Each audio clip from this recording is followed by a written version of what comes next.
You're listening to CX Passport, the show about creating great customer experiences with a dash of travel talk.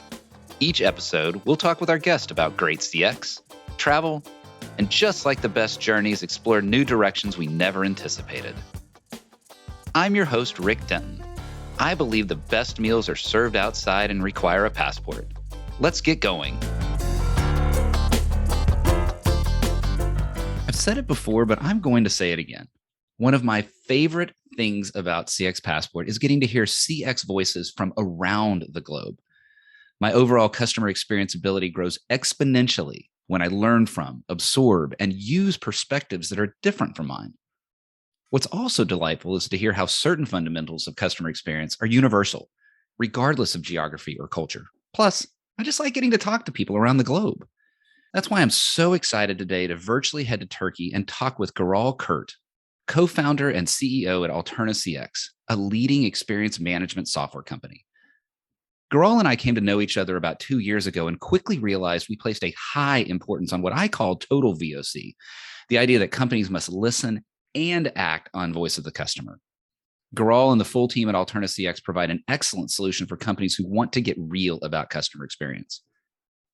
Beyond the business side of things, I deeply enjoy getting to hear about life in Turkey and some of the great places Gürol has been. So, of course, we'll travel the travel side of things today. Gürol, welcome to CX Passport. Thank you for inviting me, Rick. I'm very glad to be here. It's going to be a lot of fun. I've always enjoyed our conversations, and I'm glad to finally get it on tape and let the world hear our conversations as well. But let's start off by talking about some of those global customer experience differences and similarities. Tell me about that wide global spread of your client base and what you've observed about CX around the globe. Sure. I think I can bring to the table experiences from different geographies around the world. In Alterna, for instance, we have a lot of customers from the EMEA region, which is Europe, Middle East, and Africa, as well as Asia. I also have experiences from my personal background in the US from the past. So I'll try to, keep them in mind while I'm giving examples and telling about my observations. So what are the differences, what I have observed about CX around the globe? I think there are cultural differences that may significantly affect how customers perceive these experiences. For instance, before Alterna, I was at a company called TeliaSonera, also known as Telia Company, and I was a customer experience director there, and I personally observed big differences in Net Promoter scores, NPS scores, across different countries. Okay. For instance, our OpCos in Scandinavian and Baltic countries, they had pretty low NPS scores. It was around 0 to 10 NPS, sometimes even negative. But the Eurasian scores, on the other hand, were quite high, like 50, 60 NPS. But that doesn't mean that TeliaSonera is doing much better job for instance, in Kazakhstan versus Estonia. It's just the cultural differences and the demanding customers in Estonia. They're just they have much more expectations and they don't give scores easily, whereas it's vice versa in most of the Eurasian countries. So that was one of the cultural differences I observed. There are other observations I have. Maybe I can talk about them as well. For instance, a very specific example, like self-service appetite versus expectation to receive help from the staff. That's one area I want to talk about. What I've observed is in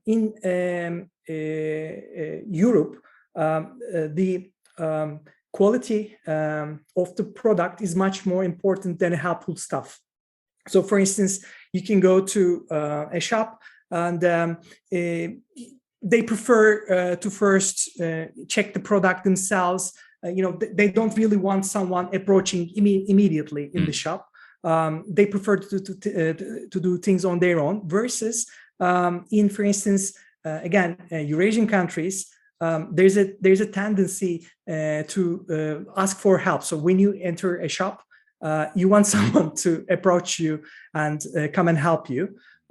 So there are differences in terms of how customers want to be treated when they have interaction. And in the more advanced markets, there's a growing tendency for self-service, appetite for self-service, whereas in other countries that I've been to, there's an expectation to receive help from the staff in the shop or in the wherever environment you are. That's going to be a challenging element for certain brands, I would think about. And we're going to talk a little bit later about kind of, how do we make sure that we're listening and acting to our customers? But I imagine that's where something like Alterna CX comes in really handy. I'm grossly simplifying it, but vitally important in that being able to listen to customers. Because I think of a luxury brand that has global awareness. So a Louis Vuitton or a Chanel or something like that. And I see the queues of people waiting to get into those stores, regardless of whether, and I'm not exaggerating, that it's sitting here in Plano, Texas, or it's in Hong Kong or in Dubai. And there's a whole different set of geographies and cultures waiting in those lines to get in. And I imagine a global brand will really have those challenges of how do I respond to the customer? What's the ideal way to respond to the customer and be able to know what's the right thing to do? And so using that voice of the customer, using that ability to listen and then act is so important. Something you mentioned to me before, we're talking about across the globe. But you've also talked to me that it's not just an international difference in customer experience approach, that it's often just inside your own country. So you talked about a difference between city versus rural approaches to customer experience. Help me understand what you've discovered there. Sure.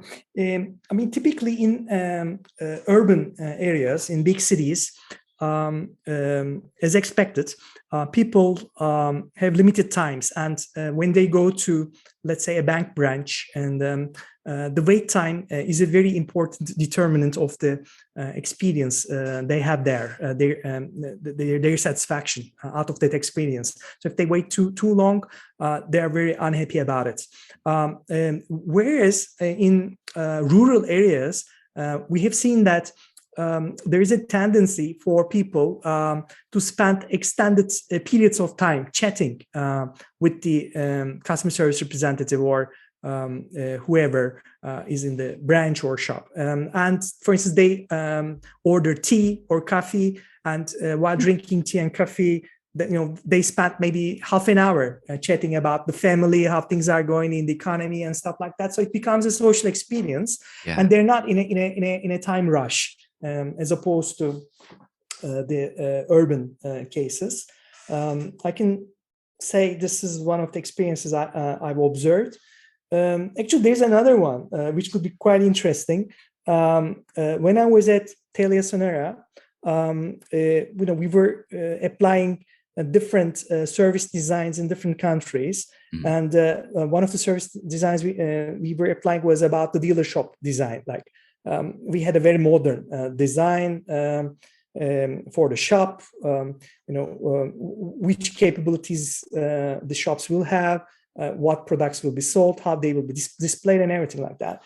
In a Eurasian country that I was also responsible for, we came across a very different behavior from the customers.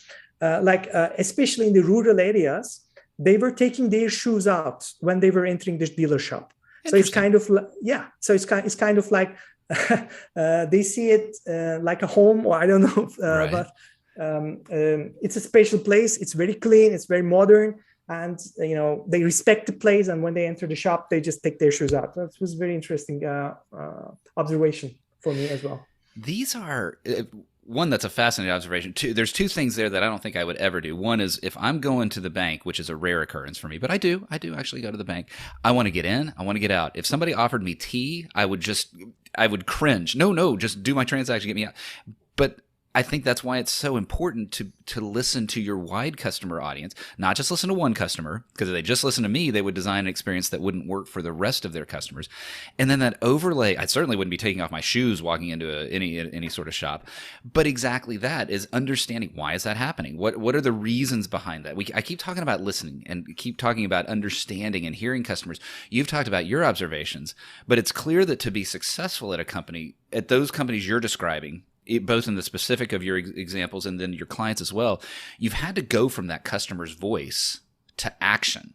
That just because they're saying something doesn't mean a lot unless you do something about it. A scorecard has no value on its own. So action has to happen. How do you help companies do that? Definitely, I agree. It's not the score that is important.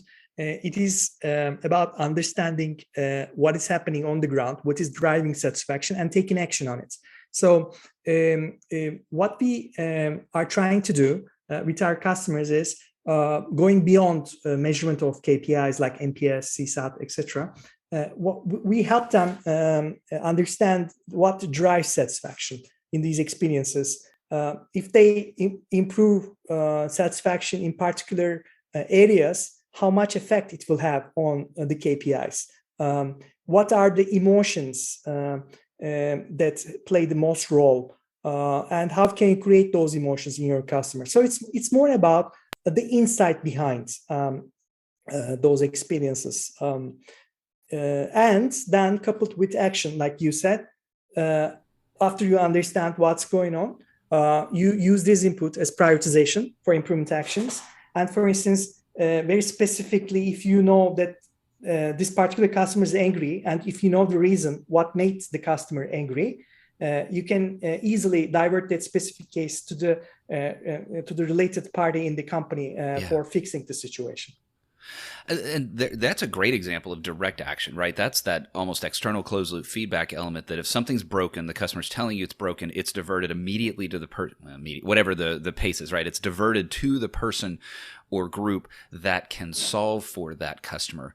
I imagine with this wide base of clients you've seen those that are particularly adept at turning this to action and others that have taken a little bit of time to move towards that journey. What is it that you see in companies that are ready to take these insights and drive them straight to action? What is it about those companies that are ready to take this VOC and do something with it? What I'm seeing is those companies have more experiences in the CX, customer experience, and VOC area. Okay. It's not about NPS measurement. It's not their priority. What they want to do is to achieve continuous improvement in customer experience. So this is like a loop, continuous improvement loop. Yes, it starts with listening and measuring and NPS stuff like that. But as I explained, it's more about what you do with these customer feedback, because you are collecting tens of thousands of feedback every day. And you need to understand what the customers are talking about. Do they have suggestions to you? Do they have complaints? Do they have certain demands from you? They want you to call them back. So you need to understand, make a contextual based decision out of this feedback and get back to the customer accordingly. Sometimes you say, I'm sorry. Sometimes you, for instance, reflect a discount. Sometimes you send a present and whatever. Right. But you need to set everything in a contextual based decision. It shouldn't be random. I'm sitting here actually trying to absorb what you just said, because there's about 4 or 5 or even more just really juicy insights that you shared there. Companies that are moving to action are those that are not focused on NPS, but are actually focused on the experience. Like that alone, that could be just the theme of everything. Quit looking at the score and actually look to how can you improve the experiences. It is so important there. A lot that you shared in that one. Now, I have to add, and it has to be said, that while you and I are recording this episode, the tragic events in Ukraine continue. This podcast would be well out of its league to attempt to discuss the tragedy of what is occurring. But I know that I'd be remiss not to at least acknowledge it, as I'm talking with someone much closer to the situation in Turkey than I am sitting in Texas, USA. Now, I sincerely believe that tourism and being a global tourist is one of the most important paths to peace. It's a lot harder to attack and hate someone after you've shared a meal with them. It's one of the many reasons I focus on travel and will do so today. I ask listeners, find a way to support Ukraine and also understand why I will continue with a travel discussion here. So, Gürol, Turkey sits at the crossroads of Europe and Asia and has always been a sought-after tourist destination as a result. Turkish Airlines even put an advertisement this year on the most expensive TV ad time in the U.S., the Super Bowl. I'd love to get your perspective as a citizen there. What's it like to travel throughout Turkey, one of the greatest tourist destinations in the world? Yeah, I mean, it is a very strategic location. Like you mentioned, it is actually in between Europe, Asia, as well as Africa. So if you look at the map, it's right in the middle, which makes it an interesting place to visit. I think, there are different reasons why people, tourists, visit Turkey. Obviously, summer tourism is one reason. The Turkish coastline, the Turkish Riviera, along the Aegean and Mediterranean coastline has a lot of attraction and a lot of places to visit. So summertime is a very active time. And because the climate is Mediterranean climate, especially when you are living in more colder climates, you really want to, during summertime, go to places like that. Yeah. Definitely. Yeah. But for me, I'm a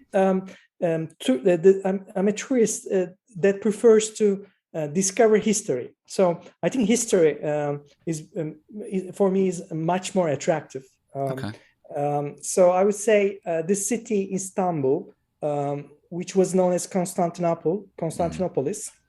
In the past, it was the capital of Eastern Roman Empire before. But the Byzantine Empire, also known as Byzantine Empire, as well as the Ottoman Empire. So there is significant history when you look at it. There's another example, actually, I had it in mind.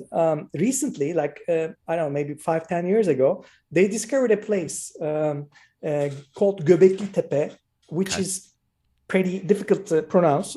I know. Don't ask me to do it. I'm glad you can. Sure. Yeah, I will do it. Don't worry, Rick. So this place is in northern Mesopotamia. You could think of it like that. Mm-hmm. It's in southeast Turkey, and it is the first temple in the world, according to the historians. So this is this is beyond the other temples that are known.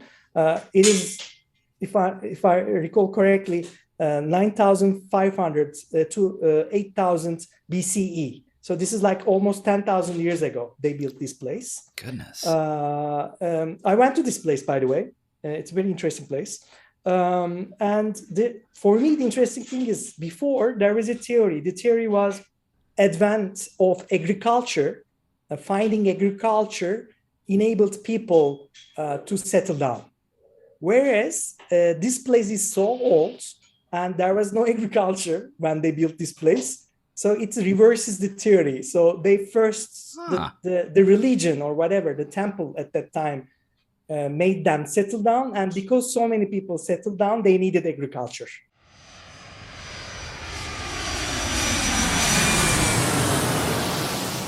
Well, Gürol, I know this. Whether it's historical travel or whether it's summer travel, even amongst some of the greatest delights in the world, it's nice to just take a little break sometime. Sometimes it's nice to just sit in the first class lounge and relax a little bit. So a little change of pace here. Join me here in the first class lounge. We'll move quickly and have some fun. What is a dream travel location from your past? I would say Kathmandu, Nepal. Whoa. Yeah. Ooh. Tell me more. That's not one I get very often. In fact, maybe never. Sure. Actually, I already said I prefer culture tourism as opposed to summer tourism.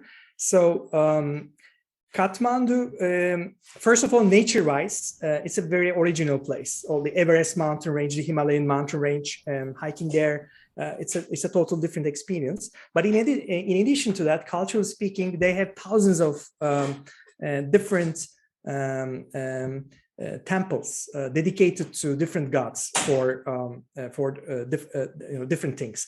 So it's a very delightful experience to see all these temples. Some of them are very small, some of them are really huge with ornaments and everything, very colorful.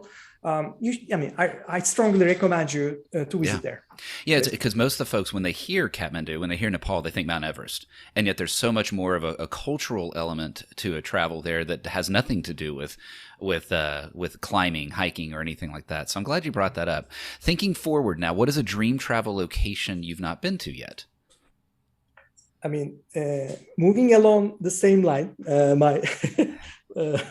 my preferences, I would say Machu Picchu if you heard of it. Oh yeah, it's beautiful. I've been there. It's stunning. You've been there? All right. Oh yes. Yeah, here we go. So yeah, that's where I want to go. Oh, you will be blown away. Everything from just the physical element of, wait, how did this get built in the mountaintops? But then just the surrounding and just imagining what life must have been like. I eagerly await hearing your story of when you have gone there. And I look forward to you telling me about your trip to Peru sometime in the future. And by the way, Peru has some good food as well. So let's talk about that. What is a favorite thing to eat? I mean, I eat everything. Yay! You and I are alike. Favorite thing to eat? Food. Yeah, food. Yeah, food. Definitely. I mean, I think I prefer desserts. Yeah. Baklava, I already mentioned to you. Yeah. There are different types of baklavas made with. Typically, they make it with pistachios. Yeah. That's the one that's my favorite. Yum. Yeah. That sounds really good. Well, let's go the other way. What's a thing your parents forced you to eat, but you hated as a kid? Aubergine. I would imagine your parents forced it on you because they thought it was healthy. Yes, I hated it. Yeah, it's healthy, but the taste is awful. Actually, many years passed, and I graduated from college and started working. And I was traveling. I was flying one day, and on the plane they served this aubergine. Yeah. Whatever. Okay. And let me out. I don't want to be on this flight any longer. No. On the opposite. On the contrary, I was so hungry. Oh. That's the first time. I think I was 25 years old or something. That was the first time I had it. Now I eat it. It's not my favorite. Yeah. It's funny. Oh my gosh. It is amazing what hunger will do to us. So on your travels, since you have traveled, what is one travel item, not including your phone, that you will not leave home without? Travel book. Before I go somewhere, I make sure, I learn about the place.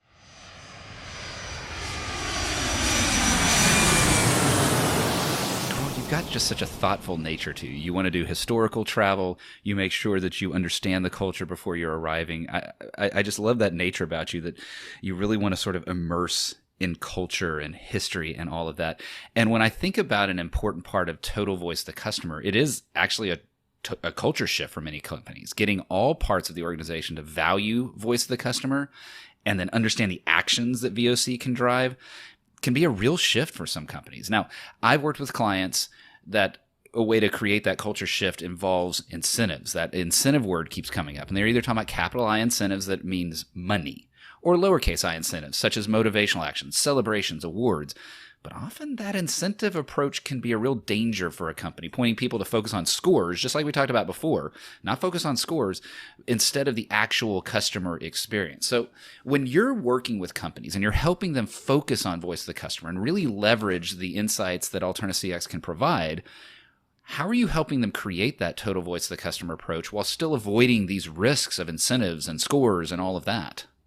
Sure. I mean, probably you also had similar experiences when you take your car to the repair shop.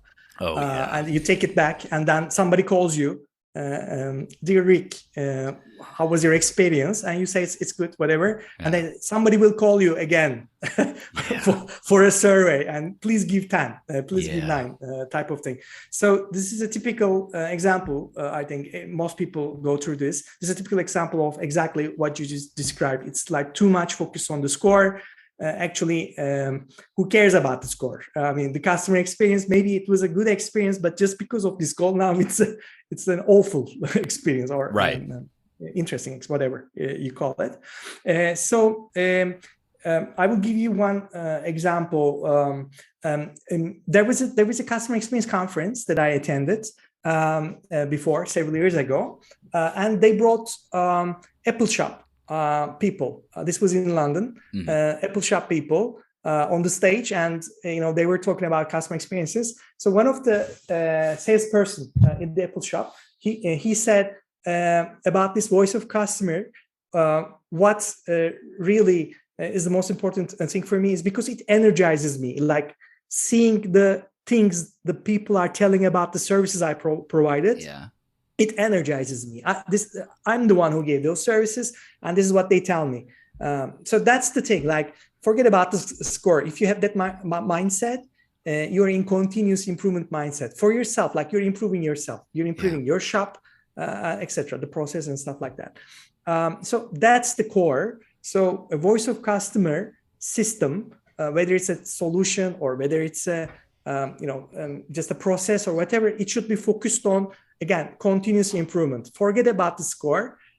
You should be making sure that you understand what's going on, and you take necessary action, and you close the loop. So you need to close the loop. If you don't close the loop by taking the action, it just becomes a report, a dashboard or something, and nothing changes in real life. Boy, you are singing my song there. The idea of, it's my little pithy phrase, stop, survey, and score, start, listen, and act. And that's exactly it. Too many companies are doing a VOC, a tool. I'm not going to use the word approach, tool, so they can see a score and they can clap when the score goes up and cry when it goes down. I like what you said there about that employee specifically. Now, we don't have time to get into this, but a lot of that, I imagine, also gets into what employees are you hiring? What talent acquisition strategy do you have, or approach? Forget strategy, just approach, to make sure that you're hiring people that have a heart for the customer, that they want to even do that they care about delivering experience rather than a score itself. But that's such a challenge for companies, and I imagine a challenge for you as you help other companies go into a voice of the customer approach. Now, I did mention that we won't have time. I noticed we're running out of time. There's something I want to ask you about, so we'll cheat and go a little bit longer here. Surveys, right? Survey is what a lot of folks, when they hear voice of the customer, they think survey. That's the immediate thing in their mind. But the reality is customers are talking to us in many different voices, well beyond surveys, and in fact, less and less in surveys. So how are you hearing customers' voices when survey responses continue to decline? What is it that you're guiding companies on how they can continue to hear a customer's voice way beyond just the word survey? Yeah, I mean, survey is 5% of what we do, if at all. There are many cases where we don't do any, we don't execute any surveys at all.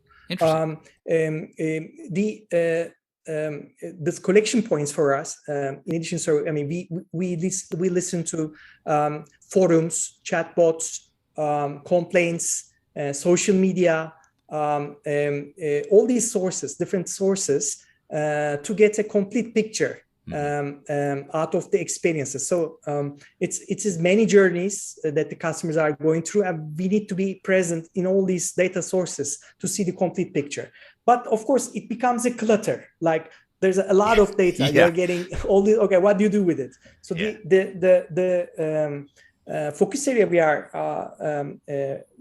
currently we are focusing on with our technology is, what is the 1% insight, the gem, the diamond in that clutter, the 1% insight that will improve satisfaction, that will help with the company's performance. So that's why we use all these capabilities in AI, natural language processing, to look at emotions, what factors drive these emotions, and so that the company can prioritize in those areas and take action and close the loop accordingly. So important, driving them from all. I like how you brought up the fact, oh my gosh, there's so many. Now that we're saying beyond survey, imagine where the customer speaks, collecting that into one place, being able to drive insights. I love that idea of 1% insight. What is that diamond? What is that needle in the haystack, if I could add cliches? Gürol, I've really enjoyed talking with you. I always enjoy talking with you, but I'm glad that now others are going to get to hear your voice and your approach when it comes to voice of the customer. How can people get in touch with you? If they want to learn more, how can they get in touch with you? Sure. I mean, they can go to our website, alternacx.com. In the social media channels, LinkedIn, we have presence, again, alternacx. So whenever, if they just make a search, alternacx, we are there. And our contact information is also there. Perfect. I'll get all of that into the show notes. That'll be great. So you don't even have to hit pause. Just scroll down. You'll see there in the show notes, and then go check out alternacx if this is something that interests you. Gürol, thank you so much for taking time to talk with me today. I've enjoyed it. Thank you for walking me through Turkey, even to areas that I'd never thought of. We always hear about Istanbul. We always hear about the beaches, but to hear about this temple that changes the views around agriculture and religion, what an amazing story. But then certainly the meat of the discussion today, talking about voice of the customer, this total voice of the customer approach, this listen and act, and how companies can move from just simply looking at a score, but rather the insights and then the actions to improve customers' experiences. Gürol, insightful, always, enjoyed it. Thank you so much for joining me today on CX Passport. Thank you, Rick. It's my pleasure. It's always a pleasure to chat with you. Thanks for joining us this week on CX Passport. Make sure to visit our website, cxpassport.com, where you can hit subscribe so you'll never miss a show. While you're at it, you can check out the rest of the EX4CX website. If you're looking to get real about customer experience, EX4CX is available to help you increase revenue by starting to listen to your customers and create great experiences for every customer every time. Thanks for listening to CX Passport, and be sure to tune in for our next episode. Until next time, I'm Rick Denton, and I believe the best meals are served outside and require a passport.